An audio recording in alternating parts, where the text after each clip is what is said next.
Eh bien, bonjour à tous, voilà. Nous sommes donc dans cette deuxième game Killbeast versus Pélican. Euh, voilà. Alors, vous avez dû voir ça en bas, hein. Je viens de me rendre compte que j'ai fait une grosse connerie, une immense connerie, hein. Voilà, donc en fait, l'overlay que j'utilise habituellement pour mes vidéos SC2, en fait, j'ai utilisé la même configuration que j'utilise pour cet overlay, et donc ça a dû vous cacher tout plein d'informations en bas durant toute la game, et ça devait être très très chiant. Je m'en excuse, voilà, hein, c'est ma première tentative de vidéo sur YouTube de tournoi et compagnie, et on apprend de ses erreurs, voilà, donc c'était une grosse erreur, en espérant que je ne la reproduirai plus. Voilà. Donc, deuxième game entre Killbeast et Pélican, de cette finale du tournoi MTLK 5e édition. Un petit supply dépôt qui est posé comme un outil suivi d'un gros cliquage, là, histoire de dire tu vas te patrouiller là-dedans jusqu'à ta mort. L'Overlord qui est envoyé pour scouter comme à son habitude, et a priori bah, ça va probablement repartir sur les mêmes BO. Donc il me semble que Killbeast lui c'est un 15 hatch, 15 pool ou quelque chose du genre, ou 14 pool, je ne sais plus vraiment. Et alors pour Pélican, lui, je ne sais pas, hein. Il fait des BO assez space régulièrement, de temps en temps. Donc on va bien voir eh bien, ce qu'il nous propose cette fois-là. Un gaz à 12 hein, avec une barax. Alors, a priori, si je ne dis pas trop de conneries, ça devrait être Reaper, je suppose. Après, moi, mes pronostics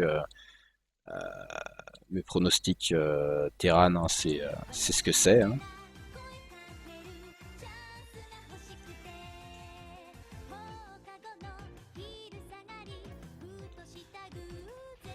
La B2 du Zer qui est en pleine construction et qui donc... Putain, je sais plus trop quoi dire, moi je suis fatigué. Euh, Bref, on va se filer une baffe, voilà, et on reprend. Donc voilà, la baraque qui est terminée, le premier Reaper, voilà, oh, mon pronostic qui était bon.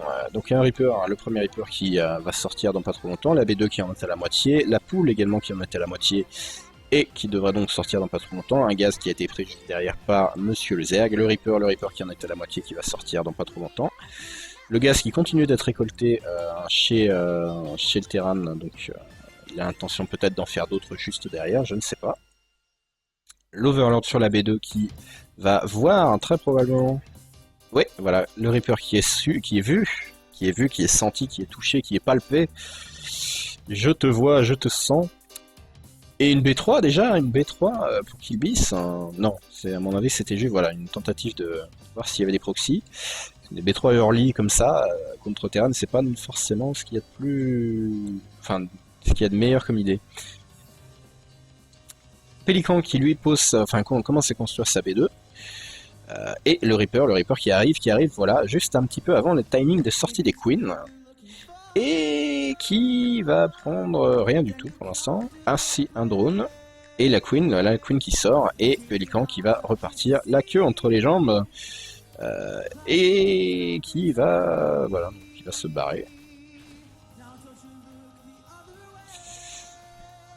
Pas de zergling de prix, et ce Reaper qui s'en va et qui va se soigner tout seul, hein. Il va se faire des petites picousses dans le bras. Le speedlink qui a été lancé du côté du Zerg et du côté du Terran, eh bien, nous avons la B2 qui est dans plus de la moitié qui va bientôt se terminer. Un réacteur qui est craft afin de pouvoir sortir des petits Marines 2 par 2. Des overloads qui commencent à se répandre, enfin, se placer un petit peu partout sur la map, et ça continue à droner comme un port.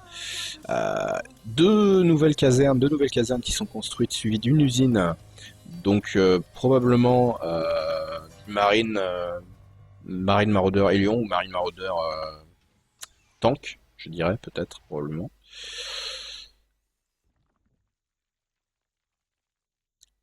Et du côté du Zerg, eh bien, on continue de droner comme un porc, mais pas de B3 en préparation.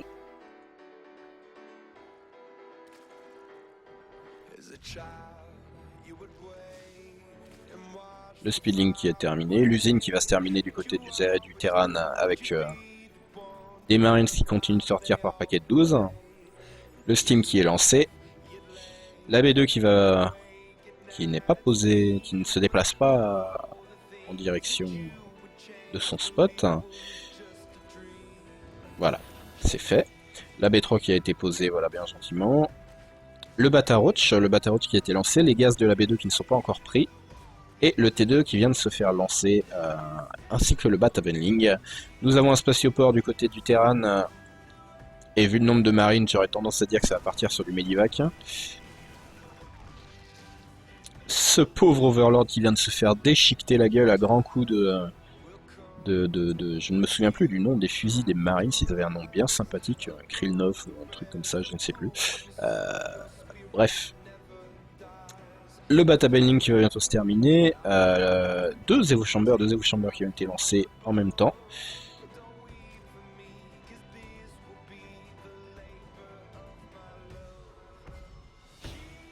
Des petits bunkers pour faire un wall, la B3 du Zerg qui va bientôt se terminer, des Vikings. Eh bien, j'avais tort.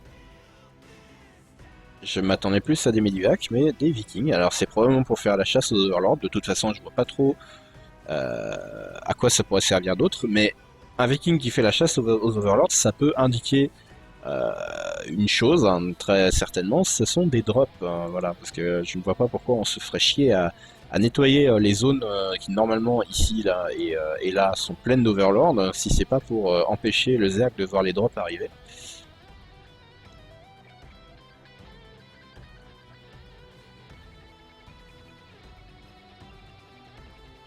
Le 1-1 qui a été lancé, le 1-1 pour Zergling, mais il produit des roaches. Un petit cafouillage de ce côté-là. Des sporuleurs qui sont posés dans les bases. Un sporuleur par base. Personnellement, je préfère foutre 2 sporuleurs et 2 spines par base. En tout cas, c'est très dissuasif. Voire même, quand l'adversaire est très dropper, tu répands du creep dans toute la base et tu fous des sporuleurs tout le long, comme ça. Hein, tu la joues à la Terran. Ça coûte un peu cher, mais ça fait bien chier.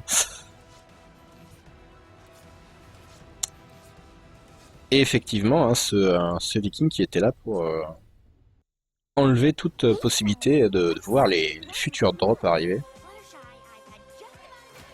Un push qui est en préparation du côté du Zerg. Ces petits, un Bending Bust avec des roaches. Et face à tous ces marines, ça pourrait le faire. Hein. Mais il y a quand même de la mine. Et la mine, il faut envoyer une unité qui puisse tenir pour l'activer. Sinon, ça va piquer un petit peu au moment de l'impact. Les unités du Zerg qui continuent d'arriver, la Spear qui est lancée, 2 Medivac qui sont en production du côté du Terran. Et les unités du Zerg qui continuent de s'amasser encore et encore. Là, il a décidé d'en finir avec tout ça. La V4 qui a été posée, je crois que je l'ai déjà dit, je ne sais plus. La Spear qui en est à la moitié. Et là, ce wall qui va déguster. Hein. À mon avis, il a vu les mines, il essaye de les activer, mais malheureusement, les Zerglings ne restent pas en vie assez longtemps pour intéresser les mines. Et là, une très bonne idée, il décide de passer par la petite porte. Hein. Un drop, mais qui de toute façon est complètement vu. Donc, à mon avis, voilà, hein, il se part en prévision. Et ce drop, j'espère qu'il sera bien accueilli. Je ne vois pas d'unité qui soit rapatriée ou quoi que ce soit pour défendre ce drop. Et la porte qui est ouverte, et alors là, c'est chargé. Les mines qui ne sont pas replacées, 2 mines d'ailleurs qui ne sont pas du tout enterrées, les marines qui glandouillent, et ce drop qui arrive. Et là, ça va être compliqué de tout voir. Le drop qui arrive dans la B1, et alors là, c'est une mauvaise opération. Le Aklik qui revient en urgence dans la base, alors qu'il aurait pu attaquer et simplement renvoyer une partie de son armée. Et là, pour le coup, c'est un petit peu dommage. Le drop qui est repoussé, mais pour combien de temps hein, il n'a pas l'air d'avoir envie de partir. 2 drones là qui glandouillent, voilà, pour poser des spoilers. Et finalement, on retombe dans la B1, dans la B2, pardon. Ces Marines qui vont tomber, ces Marines là aussi qui vont se faire zigouiller. Et le drop qui décide de rester là au-dessus et de menacer. Non, ça y est, on sent. Cette attaque qui devrait quand même attaquer. Hein, je veux dire, la grande porte est ouverte, il n'y a pas de protection, il n'y a pas de wall qui a été construit ou quoi que ce soit. Il faudrait y aller à un moment ou à un autre.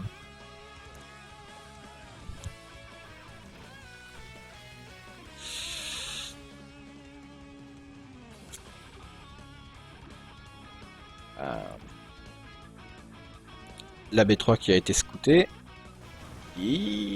La prise de fight qui n'est pas exceptionnelle, la vitesse des bendings qui n'a pas été, oh là là là là là là, la vitesse de bending qui n'a pas été recherchée, mais le split du côté du terrain n'est pas excellent, et les roaches qui vont faire le taf, hein.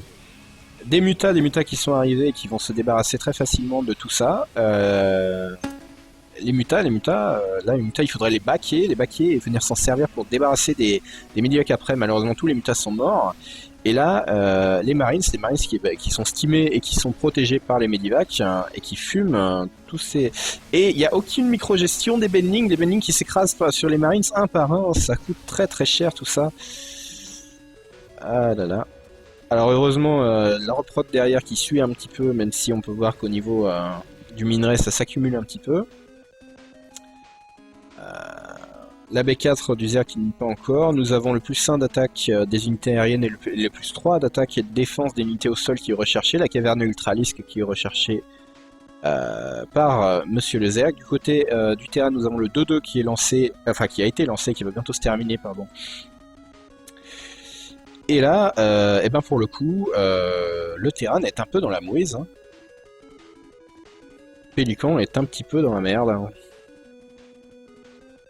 Alors ce coup-ci, il a compris, allez, on wall en vitesse, même si ça c'est un trou, je sais pas si c'est la mine qui empêche de voler, mais enfin, dans tout cas, il faudra la virer.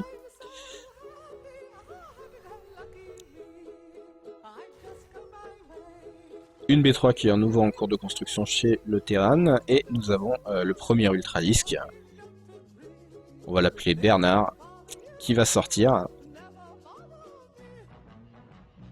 Et une macro hatch, voilà, il s'est rendu compte qu'il avait beaucoup trop de minerais. Alors effectivement, à partir du moment où vous atteignez les 1000 de minerais, construire une macro hatch ou alors une nouvelle expand, c'est jamais une mauvaise idée.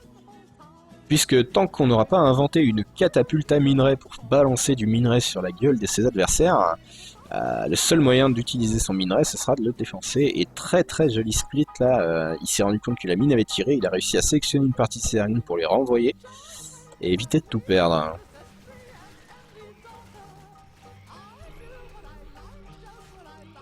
Tentative pour faire péter un Benling peut-être.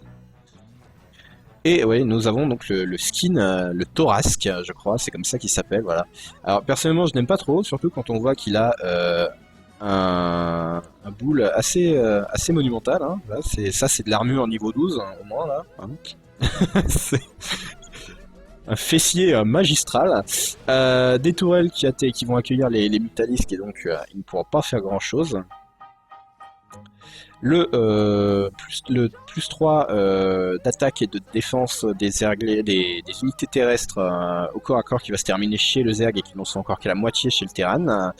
Et nous avons l'armure chiténeuse de l'Ultralisque qui est également recherchée. Et nous avons une B5, ce Zerg qui vraiment expande très bien. Un petit peu tardivement peut-être, mais en tout cas, il décide bien de expand et de ne pas rester juste sur ses acquis pour l'instant. De toute façon, quand on a beaucoup de minerais, comme je disais, prendre des expands, c'est toujours une bonne idée, hein, voilà. Même si elle est détruite, au moins on a tenté. Le Medivac qui vient pour scouter, c'était intéressant. Bon, ça va lui coûter un Medivac a priori. Non, ça va, ça passe.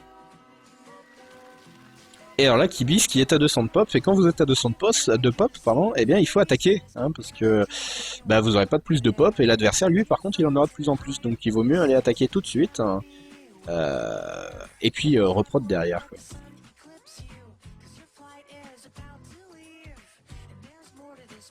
Mais ça n'a pas l'air d'être ce qu'il a en tête. Hein. Peut-être qu'il veut transformer tous ses Zerglings en Benling, mais encore non, sinon il aurait largement le gaz pour le faire, en tout cas pour le faire en grande partie. Voilà, il a eu la très bonne idée de prendre une base supplémentaire juste pour le gaz, peut-être qu'il va faire la même chose ici.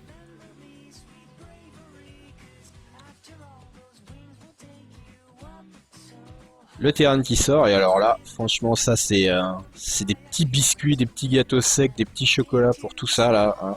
Là, on a le contre parfait. Il n'y a pas de maraudeurs, il y a quelques mines, mais franchement, les mines, ça les fait rigoler, les ultras, hein. Ouh, ouais. Tentative de Friendly Fire. Et ça y est, c'est parti. Alors, ça back, mais franchement, là, il n'y a pas de quoi, y a rien à backer. Ouf, allez, c'est fini. Tu remballes, et voilà, c'est le GG. Et bien voilà, je vous retrouve pour la grande finale qui va opposer donc Kilbis à Pélican dans ce tournoi MTLK édition numéro 5. A tout de suite.